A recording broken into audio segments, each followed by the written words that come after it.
Hi, and welcome to Mindful, Beautiful, and Thriving, a podcast series by Taarikas Foundation focused on youth mental health. Before we begin today's episode, I just wanted to let you all know that all content that is found in our podcast is created for informational purposes only. This content is not intended to be a substitute for professional medical advice, diagnosis, treatment, or therapy.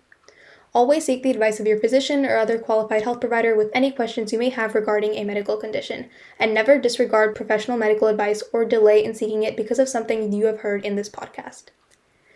Thank you so much, and without further ado, let's get started.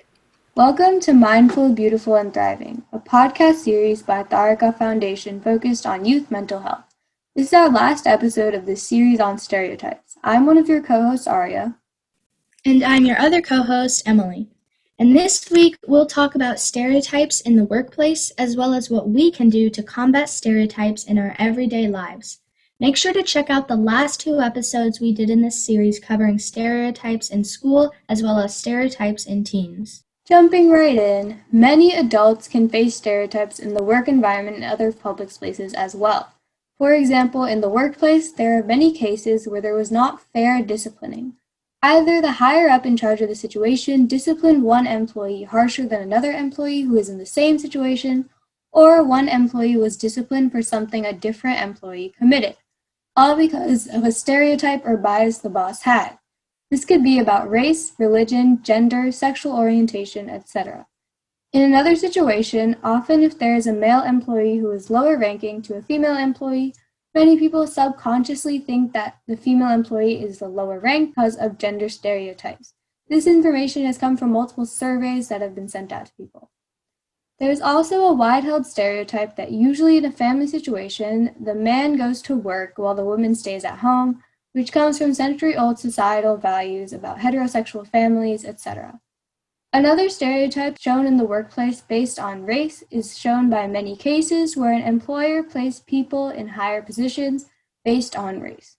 In fact, statistics show that many people of color hold lower-level jobs than their Caucasian colleagues, even if on paper their skill sets are the same.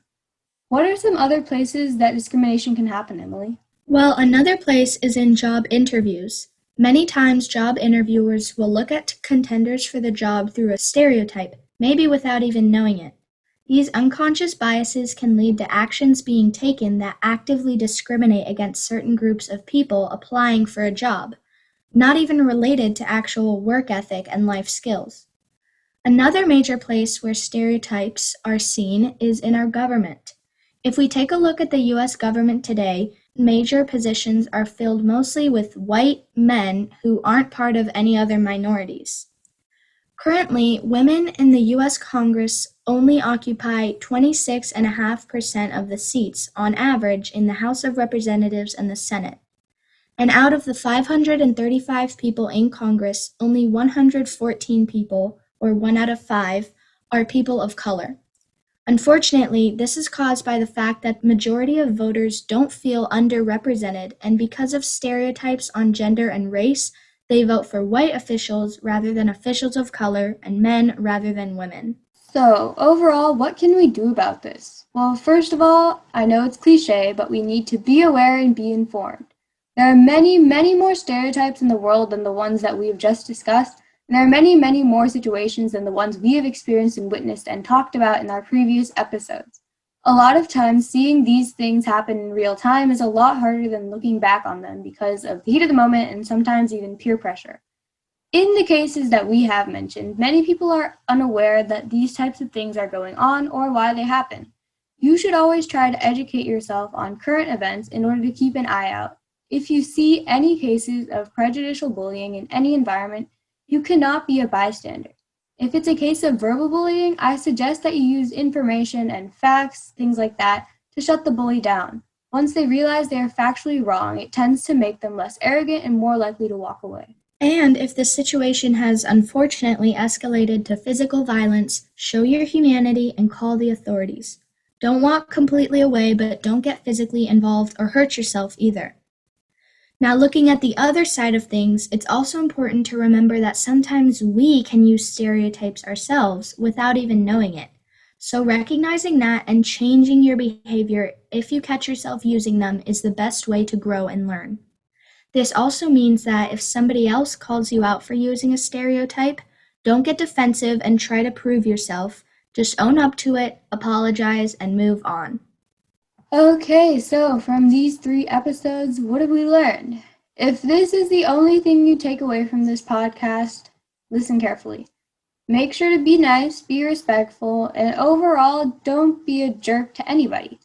Overall, stereotypes are prominent in almost every decision in our lives today. Whether it be from a small comment at school and to electing the President of the US, realizing these biases and views on society and making efforts to come together and respect each other's differences can make a huge impact. And as a community, we can work together to uproot any deeply held stereotypes or prejudices that are prominent in our world today. Another thing to keep in mind is a quote that we came across. The single story creates stereotypes, and the problem with stereotypes is not that they aren't true, but that they're incomplete. They make one story become the only story. These are Chimamanda Ngozi Adichie's words in her TED Talk about the danger of a single story. Stereotypes don't come from nowhere, but they generalize a whole population and only show one side out of many. To put it in a metaphor, there will always be a few bad apples, but having a few bad apples doesn't make the entire species of fruit bad. Well, with that fruit metaphor to end off this episode, this is all we have for you today. Thank you so much for listening, and have a great day. Bye! Bye! You are listening to Mindful, Beautiful, and Thriving, a podcast series by Taarikas Foundation. As part of our youth series, we will be releasing new episodes every weekend, so make sure to continue to check those out. We hope you enjoyed this podcast, and thank you so much for listening.